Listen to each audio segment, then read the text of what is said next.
আসসালামু আলাইকুম football fans. আমাদের চ্যানেলের আরও একটি নতুন ভিডিওতে আপনাদের সবাইকে স্বাগতম। সর্বশেষ এএফসি এশিয়া কাপ বাছাই পর্বের গ্রুপ পর্বে নিজেদের চতুর্থ ম্যাচটিতে হংকং চায়নার বিপক্ষে মাঠে নেমেছিল বাংলাদেশ ফুটবল দল। আর সেই ম্যাচটিতে হংকং চায়নার ঘরের মাঠে 1-1 গোলের ড্র নিয়ে মাঠ ছেড়েছিল হামজা জামাল ভুঁইয়ারা।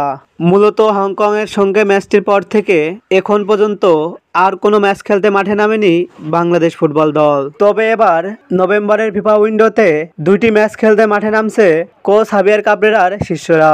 আজকের এই ভিডিওতে আলোচনা করব বাংলাদেশ ফুটবল দলের পরবর্তী ম্যাচটি কাদের বিপক্ষে এবং ম্যাচটি কবে কোথায় কখন অনুষ্ঠিত হবে তা নিয়ে।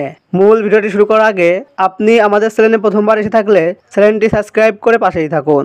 নভেম্বরের ফিফা উইন্ডোতে এএফসি এশিয়া কাপ বাছাই পর্বের গ্রুপ পর্বের নিজেদের পঞ্চম ম্যাচটিতে ভারতের বিপক্ষে মাঠে নামবে বাংলাদেশ।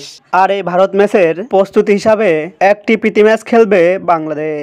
আর এই প্রস্তুতি ম্যাচে বাংলাদেশের প্রতিপক্ষ হিসাবে থাকবে নেপাল, যেখানে বর্তমান ফিফা র্যাঙ্কিংয়ে 894 রেটিং নিয়ে 183 নম্বরে অবস্থান করছে বাংলাদেশ। অপরদিকে 909 রেটিং নিয়ে র্যাঙ্কিংয়ের 180 নম্বরে অবস্থান করছে নেপাল। তাই বর্তমান ফিফা র্যাঙ্কিং এর দিক দিয়ে বাংলাদেশ ফুটবল দলের থেকে 3 ধাপ এগিয়ে রয়েছে নেপাল ফুটবল দল। বাংলাদেশ বনাম নেপাল ফুটবল দল এখন পর্যন্ত সব প্রতিযোগিতা মিলে একে অন্যের মুখোমুখি হয়েছে সর্বমোট 13টি ম্যাচে, যেখানে বাংলাদেশ জয় পেয়েছে 4টি ম্যাচে, বিপরীতে নেপালও জয় পেয়েছে 4টি ম্যাচে এবং বাকি 5টি ম্যাচ হয়েছে ড্র।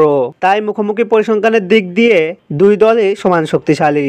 বাংলাদেশ বনাম নেপালের মধ্যকার ফিফা ফ্রেন্ডলির এই ম্যাচটি খেলা হবে বাংলাদেশ জাতীয় ফুটবল স্টেডিয়ামে এবং এই ম্যাচটি অনুষ্ঠিত হবে বাংলাদেশ সময় অনুযায়ী আগামী 13 নভেম্বর বৃহস্পতিবার রাত 8টায়। ফুটবলের সকল নিউজ ও আপডেট পেতে আমাদের চ্যানেলটি সাবস্ক্রাইব করে পাশেই থাকুন। ধন্যবাদ।